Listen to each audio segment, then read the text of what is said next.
प्रयागराज की पावन धरती, त्रिवेणी का संगम और भक्ति का ऐसा सैलाब कि हर तरफ बस हर हर गंगे की गूंज है। लेकिन आज माघ मेला क्षेत्र की रौनक तब और बढ़ गई जब भारत सरकार के एमएसएमई कैबिनेट मंत्री जीतन राम मांझी आस्था के इस महाकुंभ में पहुंचे। देखिए, मौका था धर्म सम्राट स्वामी करपात्री जी महाराज के महानिर्वाण महोत्सव का। युवा चेतना के सेवा शिविर में पहुंचे केंद्रीय मंत्री ने न सिर्फ संतों का आशीर्वाद लिया बल्कि नर सेवा ही नारायण सेवा का एक बड़ा संदेश भी दिया है। युवा चेतना के प्रमुख रोहित कुमार सिंह ने बैंड बाजी और साथ ही फूल मालाओं के साथ जीतन राम मांझी का स्वागत जोरदार तरीके से किए। हजारों की संख्या में भीड़ और लोग मौजूद थे, जनसैलाब था और इस पल को ऐतिहासिक और ज्यादा बना दिया। अब केंद्रीय मंत्री ने देश के वरिष्ठ संत स्वामी अभिषेक ब्रह्मचारी के चरणों में शीश नवाया और करपात्री जी को नमन तक किया। इस दौरान स्वामी अभिषेक ब्रह्मचारी ने करपात्री जी को सनातन धर्म का सूर्य बताया और तो वहीं जीतन राम मांझी ने उन्हें धर्म का अवतार कहकर भी संबोधित किया है। ऐसे में मन से हुंकार भरते हुए जीतन राम मांझी ने अपने संदेश भी दिए। जरा सुन लीजिए उन्हें। आप सोच सकते हैं कहां से ज्ञान मिला, कहां से हमको रोशनी मिली कि आज मैं यहाँ हूँ। लोग पूछता है कि राजनीति में रोहित जी ऐसे बहुत से लोग हैं अभी लगे हुए हैं, पता नहीं कब भगवान इनको मौका दे। हम भी चाहते हैं कि भगवान इनको मौका दे, लेकिन हमारे ऐसे अज्ञानी आदमी को देखिए, एक मामूली राजनीतिक एमएलए एमपी का नहीं, भगवान ने हमको मुख्यमंत्री का कुर्सी दे दिया जबकि हम नहीं चाहते। हम जानते नहीं थे कि मुख्यमंत्री पद मिलेगा, लेकिन उन्होंने दिया। विधानसभा में लोग एक बार आता है, जीत के 2 बार आता है, जीत के तो कहता है कि हम बहुत बड़ा जीत लिया। ये 8 बार विधानसभा का चुनाव जीता है मंत्री लगा है और आज पार्लियामेंट में भी है। नरेंद्र मोदी जी की कृपा है कि उन्होंने एक ऐसा मंत्रालय भी दिया है। कहने का अर्थ मेरे संतों, मेरे भक्तों, मेरे सज्जनों ये है कि हम जब किसी की गोखिए करते थे, आप लोग समझते होंगे गोखिए का मतलब होता है एक छोटे बच्चे जब है, आज है भगवान की कृपा से लोग अध्ययन अध्यापन कर रहे हैं। इस उम्र में हमारे पिताजी ने जिनके यहाँ मजदूरी करते थे उनके यहाँ गौ रक्षा के लिए, गौ पालन के लिए मुझे भेजा दिया गया था। तो गौ हम कहाँ चलाते हैं, लेकिन गौ चल के आती तो गौ दुहाना, उनको खाना देना, ये सब मेरा काम था। 7-8 वर्ष का बच्चा क्या कर सकता है, यही करते थे। क्योंकि हम नीच जन्म में, नीच जात में थे, तो हमको उनके ड्योढ़ी पर भी खाने का मौका नहीं मिलता था। खाना कहाँ मिलता था? तो जो गौशाला है, गौशाला में जानवर खाते थे, तो उसी गौशाला के नजदीक में जो पाया होता है, पाया के नजदीक बैठ करके हम खाते थे। एक दिन ऐसा आया, देख रहे हैं कि एक बैल पागुर करना, शायद आप लोग समझते हैं, बैल जो खाता है दिन भर उसके बाद वो मुंह चलाता है पराया, उसको लोग कहते हैं पागुर करता है। और देह को पछाड़ा, वैसे आवाज निकली जिसे कैसे करते हैं, वैसे आवाज निकली। हमारा ध्यान उस पर बरबस चला गया। उसी समय हमारे दिमाग में एक बात प्रतिध्वनित हुई।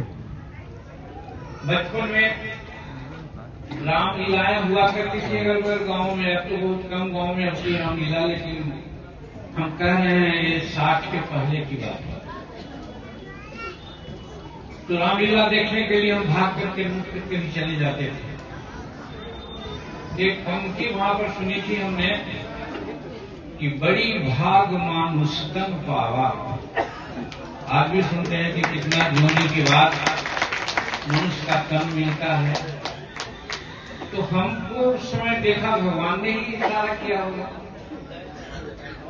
कि एक बैल इतना कमाता है, आज अपने पीड़ा को मात्र देह तान करके रहा, इसको न कोई मालिश करने वाला है, और फिर कल जाके कमाएगा, इसी तरह से मर जाएगा, तो इसको कौन देखा, कौन जानेगा। तो बड़ा भाग मानुष्टन पावा, जब हम ठीक है अदम घर जन्म लिया है, आज किसी की गोरखेई कर रहे हैं, लेकिन पैदा तो हुए हैं मनुष्य घर में, तो हमको कुछ करना चाहिए।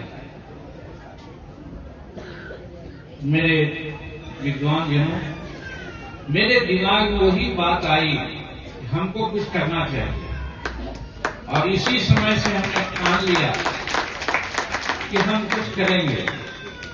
पढ़ाई लिखाई में बड़ी दिक्कत हो रही थी, हमारे पिताजी को पीटा गया, कहा गया कि हरामी तुम अपना बेटा को पढ़ा के क्या कलेक्टर बनाओगे, इस तरह की बात आती थी। देखिए भगवान वहां भी हमको साथ दिए। हमारे पिताजी वहां से माइग्रेट करना चाह रहे थे, भाग रहे थे, माता पिताजी सब जो सामान था रखे 4 बजे भोर में, जितना उठो उठो कहा है चलो यहाँ से भागो, तुमको पढ़ने में रोक देगा। हम कहा पिताजी आप भ्रम में हैं, दूसरे जगह जाइएगा तो लोग यही कहेगा कि वो कुछ गलत काम करके आया है, चोरी करके आया है, राजधानी करके आया है। आज यहाँ तो आपका साख बना हुआ है, गाली छिपती नहीं, छिपेगी नहीं, आप रहिए ना ठीक से।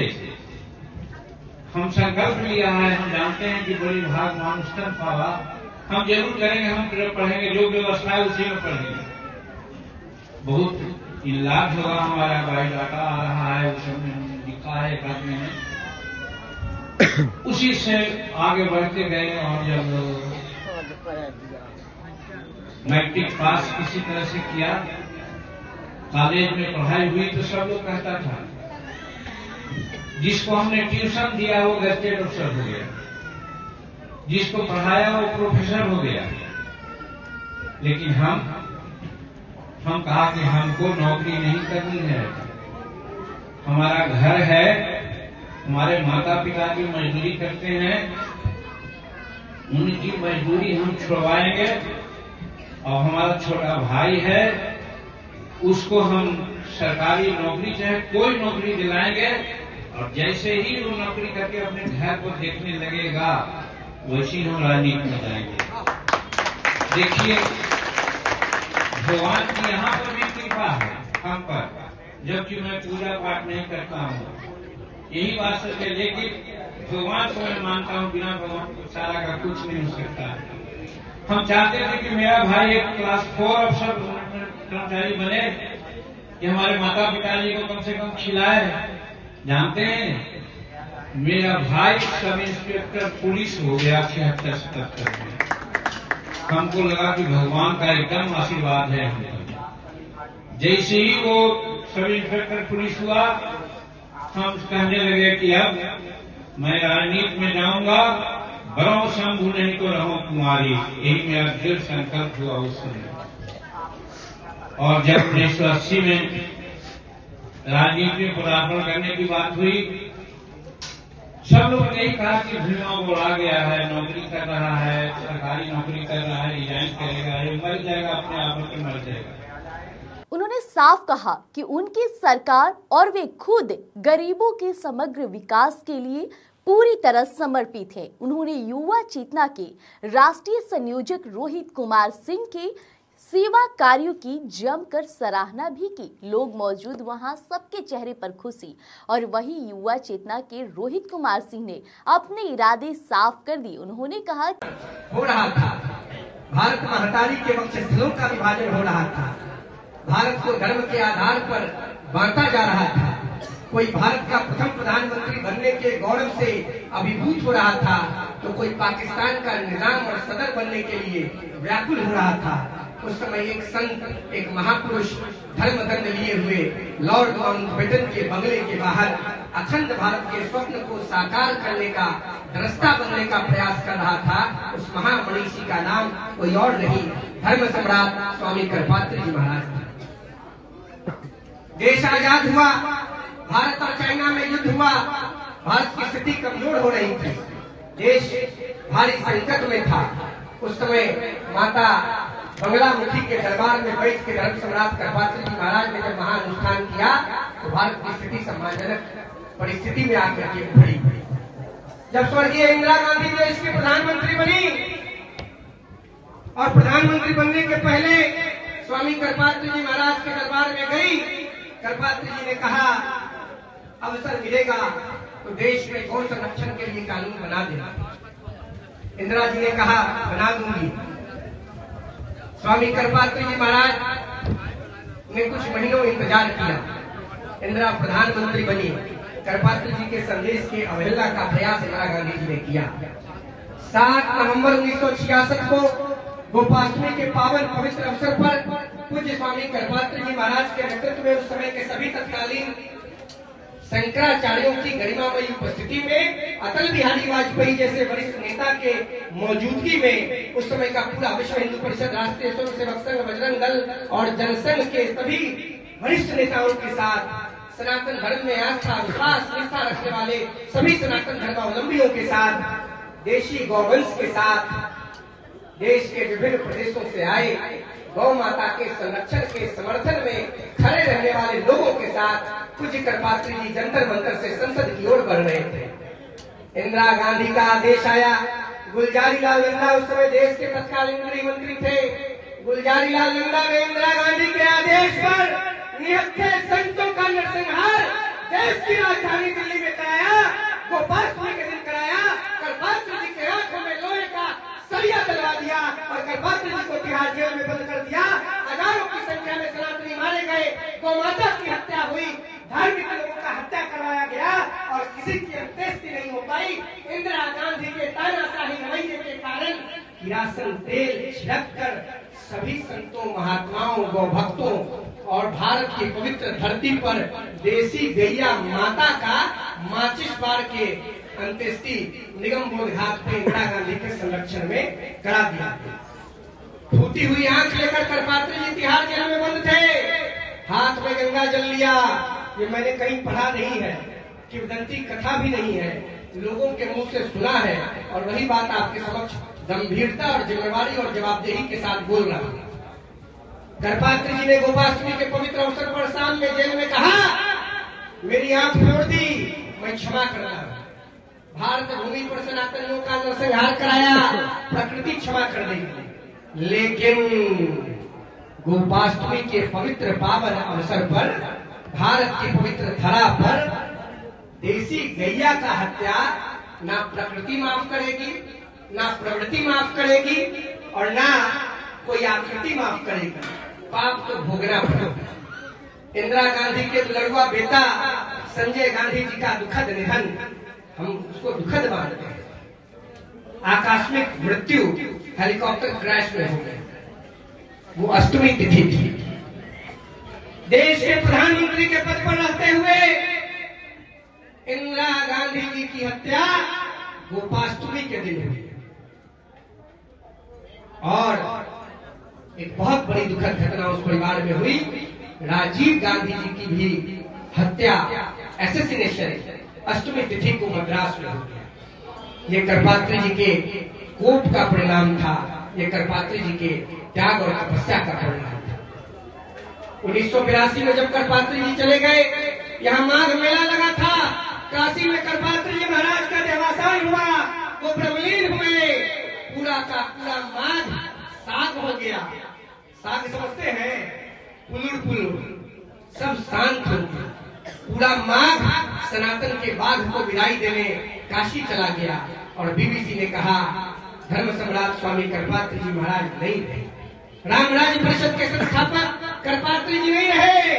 क्या हिंदू, क्या मुसलमान, क्या बौद्ध, क्या जैन, क्या पारसी, क्या सिख और क्या ईसाई, सभी लोग करपात्री जी के ब्रह्मलीन होने के उपरांत गंगा के तट पर, काशी में केदार घाट के कोने पर अश्रुपूरित श्रद्धांजलि देने के लिए उमड़ गए। ऐसा विशाल, व्यापक, विस्तृत व्यक्तित्व था पूज्य स्वामी करपात्री जी महाराज का।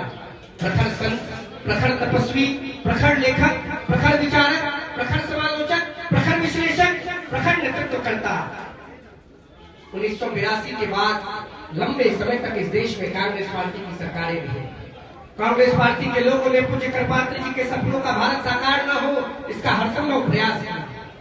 पूज्य स्वामी अभिषेक ब्रह्मचारी जी महाराज के नेतृत्व में हम लोगों ने प्रयास किया और पूज्य कृपात्री जी के स्मृति में देश के यशस्वी प्रधानमंत्री माननीय जननायक नरेंद्र मोदी जी के नेतृत्व की सरकार ने 29 जून 2022 को दिल्ली के साउथ ब्लॉक में भारत सरकार के उस समय के रक्षा मंत्री और आज के रक्षा मंत्री राजनाथ जी की मौजूदगी में डाक टिकट जारी कर कृपात्री जी को श्रद्धांजलि व्यक्त की।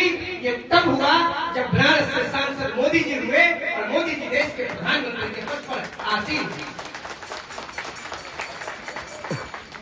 भाइयों बहनों मित्रों, देश एक भ्रमजाल में फंसा है। कांग्रेस पार्टी इस देश के हर वर्ग के लोगों को ठग रही है। विपक्ष में बैठे लोग अपना उल्लू सीधा करने में लगे हुए। बड़ी लड़ाई है और वो लड़ाई है समग्र हिंदुत्व बनाम चाइनीज और रशियन कम्युनिस्टवाद की। हमको देश के साथ रहना है।